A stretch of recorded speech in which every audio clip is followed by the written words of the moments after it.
The resilient Jenkins had to change hotels again. Keep in mind that this is the 6th time that they have moved in 2 months. They first moved into that first hotel room back in March 18th, and since then they've been moving back and forth for literally 6 or more times. It's so sad because every time she films them moving out of their hotel room, you can see all of the kids packing their little stuff, their little stuffed animals, putting on their pajamas, and I just can't help but think, what do the kids at school, if they even go to school, have to say about them constantly moving from hotel room to hotel room? Because they're like at an extended stay, and she says they can only stay for 28 days, and that the manager told her last minute. Once again, she finds a way to like blame everyone but herself. So apparently every 28 days, they have to go stay at another location for one night with all their stuff, literally all their stuff. After that one night, they move back with all their stuff. So you can imagine how stressful that is for all of them. They literally have like 3 older kids. They have a whole toddler who is on the spectrum. They have a newborn, and you know they're not gonna leave that PS5. But yeah, this is just insane to me. I feel so bad for all of the stress and inconsistency that her kids are having to be put through. The saga of Stephanie Jenkins just keeps getting sadder and messier. The so-called resilient Jenkins are once again on the move, and not in a new adventure kind of way. We're talking about their 6th hotel switch in just 2 months. Yep, 6 times. This family has been hopping from one extended stay motel to another since March 18th, and every single move has been caught on camera by Stephanie herself. Now, it's hard not to feel something when you see her kids dragging their little suitcases, holding onto stuffed animals, and slipping into pajamas as they pack up what little they have again. It's heartbreaking, but it also makes you wonder, what do their classmates think, assuming they're even in school? These kids aren't just living out of a suitcase, they're living in survival mode. Stephanie claimed that the latest move was unexpected, that the motel manager gave them no warning, and that they were unfairly told to leave after 28 days. But here's the thing, 28-day limits are standard for many extended stay motels. And fun fact? Stephanie actually mentioned this rule herself in an earlier video. So why the sudden shock and dramatics now? It's giving victim narrative, not truth. Let's not forget, this isn't just about switching rooms. It's about moving all their belongings, 5 kids in tow, to a new location for a single night, just to come back the next day. Come along with us while we stay another night at a different motel room again. Now, if you've been following us for a while, you may know we are a family of 7 that is currently homeless living in a motel room. The motel that we currently stay at has an extended stay policy where you stay for more than 28 days. You have to go stay at another one of their locations for a night. Did y'all just catch my baby? He always be giving me back kisses. I think it's just the sweetest thing and I had to mention it. Anyways, let's get back to it. So the manager of the place that we're staying at let us know, hey, you guys need to pop over to the other place for a night. Bring it on us kind of last minute if I do say so myself, but hey, we getting kind of good at this. This time I didn't forget the toothbrushes. That was like the first thing I grabbed because I did forget them last time and I deeply regretted that. Made sure to grab our Gobi lights, and yes, that's important, especially for our kiddo on the spectrum. It's actually the first thing we set up when we got to the other spot. We made sure to get that red light going. It immediately calmed all of the kids' auras. Also, Lord knows y'all like to troll on everything you can. You slow down the video to catch whatever you possibly can. So yes, the PS5 is in there. And guess what it got used for? Miss Rachel. More or less everything we grab is to make sure the kids are comfortable wherever we're at. Try to make sure we can create some kind of family-like environment wherever the freak we go, and we create resilience. And if you can't stand that, get up and go. Bye. She films the whole ordeal, kids looking tired, stressed, and confused, the car stuffed to the brim, and then posts it with captions and music like it's content, not a crisis. Stephanie keeps pushing this narrative that everyone's out to get her, that the motel was being unfair, that it was last minute. But even in her own footage, she contradicts herself. It's clear that she's trying to shape the story to fit her struggle mommy aesthetic, even if that means bending the truth while the camera is rolling. But here's what really matters, the kids. Because no matter how much Stephanie spins it, they are the ones paying the biggest price. This constant instability isn't just inconvenient, it's becoming their entire childhood. These kids are growing up learning that life means packing up every few weeks, that a home is just a room until you're kicked out again. That peace and safety are luxuries, not guarantees. And it's not just about emotional stress. Let's talk environmental risks. These motels are not built for large families. The rooms are tiny, the air quality is poor, and the lack of space is alarming. At one point, Stephanie admitted the whole family got sick with a cough after one of the moves. You've also got kids trying to do homework, eat, and play in a cramped, chaotic room while being surrounded by strangers and questionable motel neighbors. It's not just tough, it's unsafe. There's so much going on. Stephanie Jenkins just posted her new video, and it's been 28 days. You know what that means? That means that she has to temporarily stay at another motel, so she has to pack up all of her kids, and of course the PS5, and move, I think, stay at another hotel for a night. She says that they do this every 28 days, yet she's like mad at her landlord, hotel, motel, shelter, person, worker, because he sprung it on her in the last moment. It's every 28 days. You just said it, so you're contradicting yourself. But this is what's maddening. I love how they're packing up the car, right? Do you think 7 people are going to fit in that car? There's no way. I don't believe it. And she said something like, for my kid that's on the spectrum, we have to make sure to bring these red lights. So he's tested? Like, how did you diagnose him that he's on the spectrum already if you were just talking about getting him tested like two seasons ago? Not even 2 seasons ago, 2 episodes ago. It was the last episode of your journey. Like, and then she talks about how everybody's going to troll her because she's packing up the PS5, but apparently the PS5 is used for Miss Rachel, not for anything else. I call bull hockey. We even saw her toddler trying to eat what looked like a burnt, half-cooked pizza one night. That wasn't dinner. That was desperation. That was, this is all we have tonight. Food insecurity, unsanitary conditions, and random strangers in the hallway? It's a cocktail of trauma waiting to happen. And you can't just call it resilience when it's actually survival. These kids aren't just adapting, they're being forced to endure things they should never even witness. Stephanie and her partner Z always say they're doing their best, but are they? At what point does doing your best stop being enough, especially when your kids are living this life on repeat? Whether it's pride, stubbornness, or performance for the camera, it's clear that the ones suffering most are the ones with no control over the situation. But at what point does empathy turn into scrutiny? Stephanie has a sizable online presence. Her videos get consistent views, she goes live often, and viewers regularly send virtual gifts, some of which translate into real money. She also promotes products through affiliate links and has accepted brand partnerships. In the social media world, that's considered multiple streams of income. So the question is, where is all that money going? Despite having a digital platform that many dream of, Stephanie and her family haven't moved beyond living out of one-room motels. Not a rented apartment. Not a modest home. Not even a small unit with a working kitchen and space for her kids to breathe.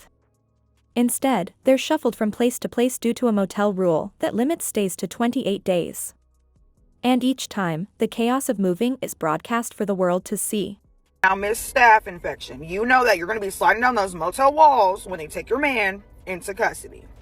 Stephanie, when are you getting a house for your children? When are you going to move your children into a actual home? Like a house? When? Because you talking about everything that you shouldn't be talking about. You should be worrying about what the fuck you got going on.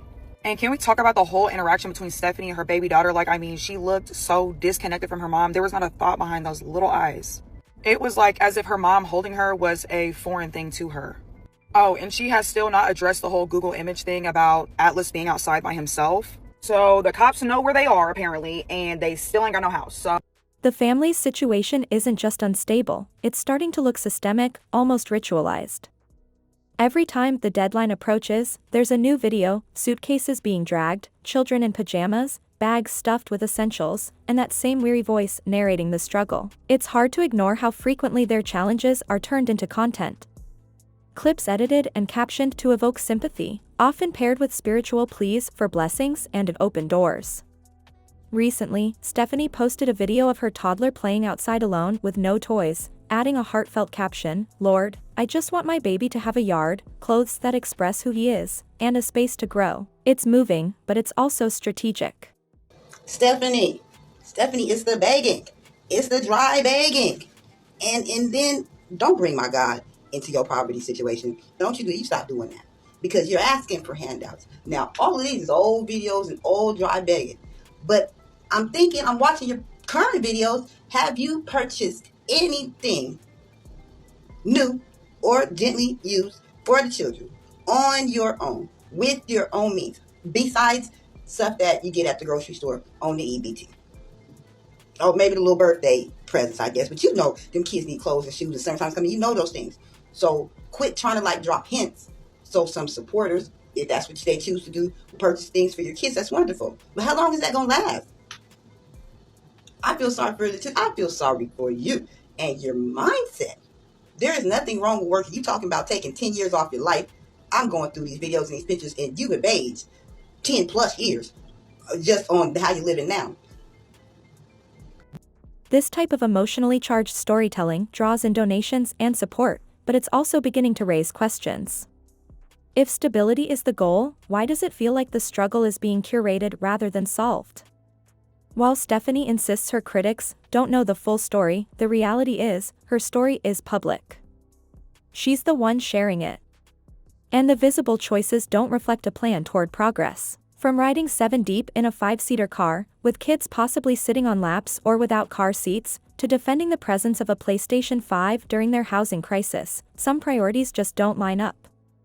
When asked about the PS5, Stephanie insisted it was for the kids to watch Miss Rachel.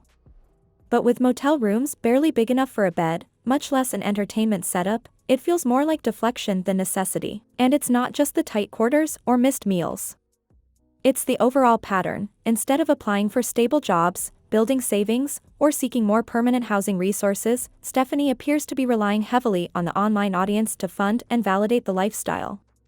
Her faith, while clearly personal and deeply felt, is often tied directly to calls for donations and assistance, asking for miracles instead of discussing real-world steps toward improvement. In the end, this isn't about judging hardship, it's about protecting the kids who are caught in the middle of it. They aren't props. They're not content. They're children growing up in a reality where constant packing, unsafe sleeping arrangements, and microwave dinners are normalized. What they need isn't a viral moment. They need stability, safety, structure.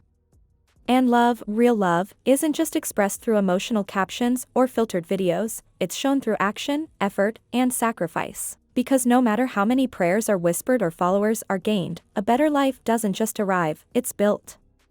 Let's be honest, no child needs a full-blown gaming console just to watch learning videos. A basic tablet, a hand-me-down phone, even a second-hand television would get the job done. So when Stephanie tried to justify dragging a PS5 into another cramped motel room by saying it was for the kids to watch Miss Rachel, it didn't quite add up, because from what's been shared, we've never actually seen it used that way. There aren't clips of toddlers giggling at songs or learning colors around the console.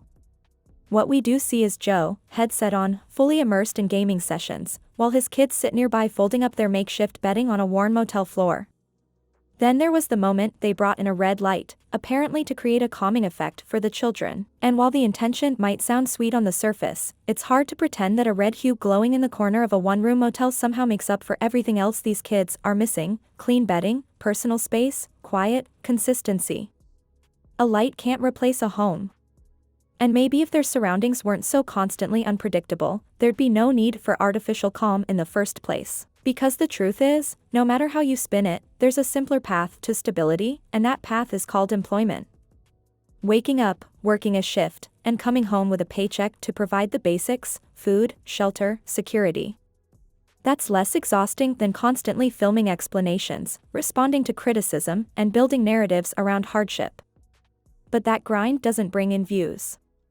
It doesn't draw pity or donations. It doesn't serve the character Stephanie has curated online, the endlessly overwhelmed mother who appears to be doing all she can, except take the one step that could actually change things.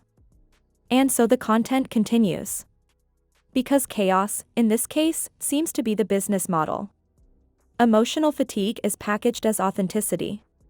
And somewhere in that equation, the kids lose. Not just in experiences, but in everyday joys. No birthday parties. No trips to the park.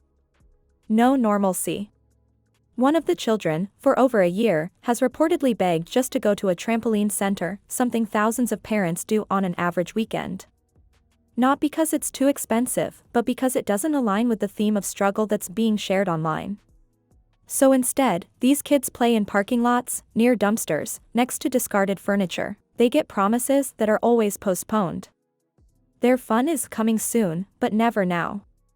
And the saddest part? All of it's recorded. Not to change their reality, but to feed the algorithm. Because without constant struggle, there's no storyline. Without mess, there's no momentum. And that's where things start to really hurt. Because these kids didn't choose this life. They didn't choose to bounce from one motel to another, or to sleep on floors instead of in beds, or to eat microwaved leftovers instead of warm, home-cooked meals. They never asked to be part of an ongoing saga where every hardship is documented and every tear is a potential piece of content. They're not living, they're enduring. These kids are being robbed of a normal childhood. No familiar friends. No favorite hangout spots. No chance to hang their art on a bedroom wall or to collect little toys in their own drawers. They've had holidays skipped, routines shattered, safety compromised. And the quiet, simple joys every child should know, those are replaced with constant movement and digital exposure. Yet Stephanie insists she's doing what she can. But from the outside, it seems more like she's doing what's easiest for her, what fits her aesthetic, what brings in attention, what feeds the narrative that now feels more important than the reality behind it. Because what's truly best for these children would require sacrifice. It would require putting the camera down, stepping back from social media, and focusing on the kind of work that doesn't go viral, but builds a foundation. Maybe one child, just one, deserves better than this cycle. A quiet life. A private life. One that doesn't revolve around ring lights and GoFundMe captions. One where his moments aren't broadcasted for emotional engagement. Where he has a bed to call his own, clothes that aren't sourced last minute, and food that doesn't come from a plastic container zapped in a motel microwave. Even if Stephanie's not the worst mother in the world, that's not the point. The point is the standard is already too low. Giving even one of these kids a consistent, loving, private environment would be a massive upgrade. A chance to be safe. To feel normal. To be seen, not through a lens, but with real love and intention. Because one kid getting out of that mess, getting a second chance at stability, that's not just a small victory, that's everything. Thanks for watching. If this made you think, hit like, subscribe, and drop a comment below, but keep it respectful. This isn't about drama. It's about real lives, and real kids who deserve better. I'll see you in the next one. Stay aware, and stay kind.